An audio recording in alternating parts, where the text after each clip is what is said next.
എല്ലാവർക്കും നമസ്കാരം. ഇന്ന് നമ്മൾ വന്നിരിക്കുന്നത് നല്ല സോഫ്റ്റ് ആയിട്ടുള്ള തട്ട് ഇഡ്ഡലിയുടെ റെസിപ്പിയായിട്ടാണ്. ഇതൊരു കർണാടക സ്പെഷ്യൽ ഇഡ്ഡലിയാണ്. നമ്മൾ സാധാരണ ഇഡ്ഡലി മാവ് ഉണ്ടാക്കുന്നതിൽ നിന്ന് കുറച്ച് വ്യത്യസ്തമായിട്ടാണ് ഇതിൻ്റെ മാവ് തയ്യാറാക്കുന്നത്. നല്ല സ്പോഞ്ച് പോലുള്ള ഇഡ്ഡലിയാണ്. 3 ഇഡ്ഡലിക്ക് തുല്യമാണ് ഈ ഒരു തട്ട് ഇഡ്ഡലി എന്ന് പറയുന്നത്. അപ്പോൾ അധികം താമസിയാതെ നമുക്ക് എങ്ങനെയാണ് തട്ട് ഇഡ്ഡലി ഉണ്ടാക്കുന്നത് നോക്കാം. അതിനു മുൻപ് നമ്മുടെ ചാനൽ ഇതുവരെ സബ്സ്ക്രൈബ് ചെയ്യാതെയാണ് കാണുന്നുണ്ടെങ്കിൽ ഒന്ന് സബ്സ്ക്രൈബ് ചെയ്യാൻ മറക്കരുത്. അപ്പോൾ ആദ്യം തന്നെ നമുക്ക് ഇഡ്ഡലി ഉണ്ടാക്കാൻ വേണ്ടിയിട്ടുള്ള അരി നന്നായിട്ട് കഴുകിയിട്ട് കുതിർക്കാനായിട്ട് വെക്കണം. നമ്മളിവിടെ 2 കപ്പ് ഇഡ്ഡലി അരിയാണ് എടുത്തിരിക്കുന്നത്. ഇഡ്ഡലി അരി നിങ്ങളുടെ കയ്യിലില്ലാന്നുണ്ടെങ്കിൽ സാധാരണ പച്ചരി എടുത്താലും മതി. അപ്പോൾ ഈ പച്ചരി നമ്മൾ നന്നായിട്ട് കഴുകിയതിന് ശേഷം ഒരു 4 മുതൽ 5 മണിക്കൂർ വരെ നന്നായിട്ട് ഇത് കുതിർക്കാനായിട്ട് മാറ്റി വെക്കണം. അതിനുശേഷം നമുക്കിത് അരച്ചെടുക്കണം. അപ്പോൾ അരിയുടെ കൂടെ തന്നെ നമുക്ക് ഉഴുന്ന് സെപ്പറേറ്റ് ആയിട്ട് വേണം കുതിർക്കാനിടാനായിട്ട്. എല്ലാം കൂടെ ഒരുമിച്ചിട്ട് കുതിർക്കാൻ വെക്കരുത്. അപ്പോൾ നമ്മൾ ഇഡ്ഡലിക്ക് അരയ്ക്കുമ്പോൾ അത് വ്യത്യാസപ്പെട്ടിരിക്കും. ഇവിടെ നമ്മളൊരു 3/4 കപ്പ് ഉഴുന്നെടുത്തിട്ടുണ്ട്. അതുപോലെ തന്നെ ഒരു 1.5 ടീസ്പൂൺ ഉലുവയും കൂടി എടുത്തിട്ടുണ്ട്. ഉലുവ നല്ല സോഫ്റ്റ് ആകാൻ വേണ്ടിയിട്ടാണ് ഉലുവ നമ്മൾ ചേർക്കുന്നത്. ഇത് കൂടാതെ നമ്മളിതിലേക്ക് ചവ്വരിയും കൂടെ ചേർക്കുന്നുണ്ട്. ഒരു 1/2 കപ്പ് ചവ്വരി നന്നായിട്ട് കഴുകി കുതിർത്ത് വെച്ചിരിക്കുന്നതാണ്. എല്ലാം 4 മണിക്കൂർ വെവ്വേറെയാണ് കുതിർത്ത് വെക്കേണ്ടത്. ഇനി ഇതെല്ലാം നമുക്ക് വെവ്വേറെ അരച്ചിട്ട് എടുക്കണം.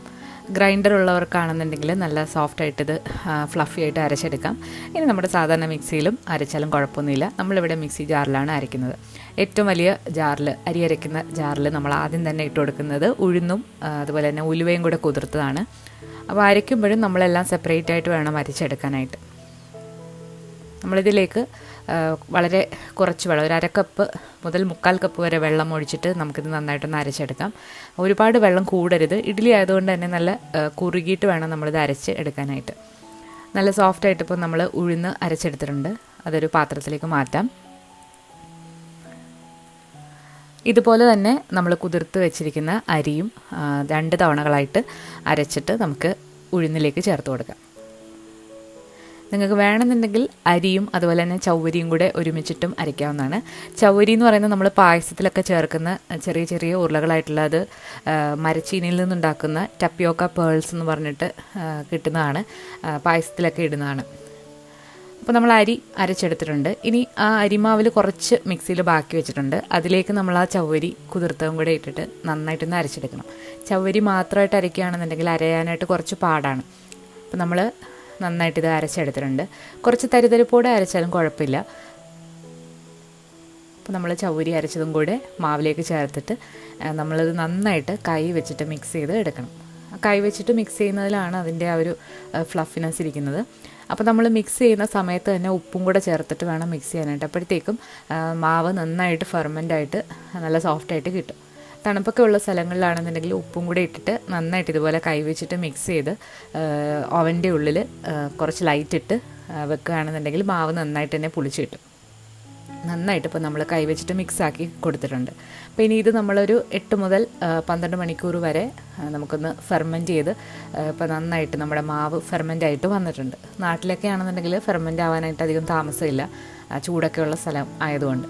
പക്ഷേ തണുപ്പുള്ള സ്ഥലങ്ങളിൽ കുറച്ച് ബുദ്ധിമുട്ടാണ്. അപ്പോൾ നമ്മൾ ഓവൻ ചെറുതായിട്ടൊന്ന് ഒരു 50 ഡിഗ്രിയിൽ 10 മിനിറ്റ് ചൂടാക്കിയിട്ട് പിന്നീട് ലൈറ്റ് ഇട്ടിട്ട് ഇത് അടച്ചു വെക്കുകയാണെന്നുണ്ടെങ്കിൽ ഒന്നുകൂടെ നല്ല ഫ്ലഫി ആയിട്ട് മാവ് പൊങ്ങിക്കിട്ടും.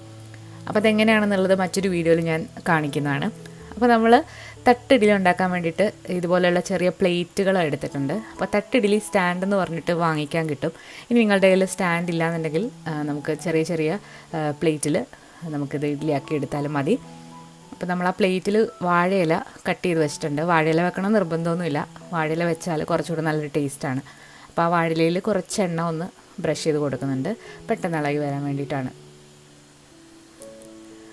അപ്പോൾ 4 ഇഡ്ഡലി പ്ലേറ്റാണ് നമ്മുടെ കയ്യിലുള്ളത്. അപ്പോൾ ഇതിലേക്ക് നമുക്ക് ഒരു 3 തവി മാവ് ഒഴിച്ചു കൊടുക്കാം. 3 ഇഡ്ഡലിക്ക് തുല്യമാണ് ഈ ഒരു ഇഡ്ഡലി. അപ്പോൾ അത് കഴിക്കുമ്പോൾ തന്നെ നമുക്ക് നന്നായിട്ട് വയറ് നിറയും.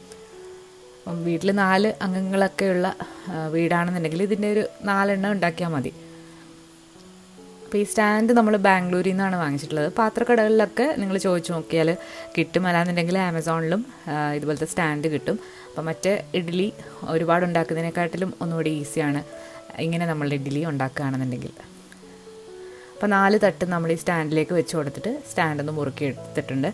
ഇനി നമ്മളൊരു പ്രഷർ കുക്കറിൽ കുറച്ച് വെള്ളം നന്നായിട്ട് ചൂടാക്കാനായിട്ട് വെച്ചിട്ടുണ്ട്. നന്നായിട്ട് തിള വന്നു കഴിഞ്ഞപ്പോൾ ആ സ്റ്റാൻഡ് ഇതിലേക്ക് ഇറക്കി വെക്കുക.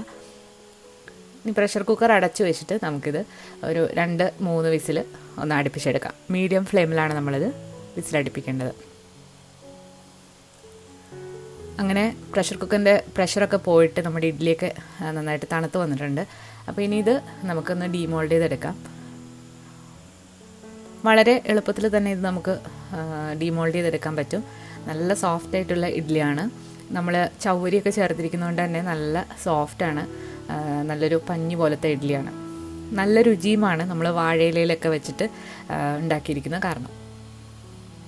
അപ്പോൾ ഇതുവരെ ഇങ്ങനെ ട്രൈ ചെയ്ത് നോക്കാത്തവർ തീർച്ചയായിട്ടും ഒന്ന് ട്രൈ ചെയ്ത് നോക്കണം. നമ്മുടെ സാധാരണ ഇഡ്ഡലിയുടെ ടേസ്റ്റ് അല്ല, അതിലും നല്ല ടേസ്റ്റാണ്, പഞ്ഞി പോലെയാണ്.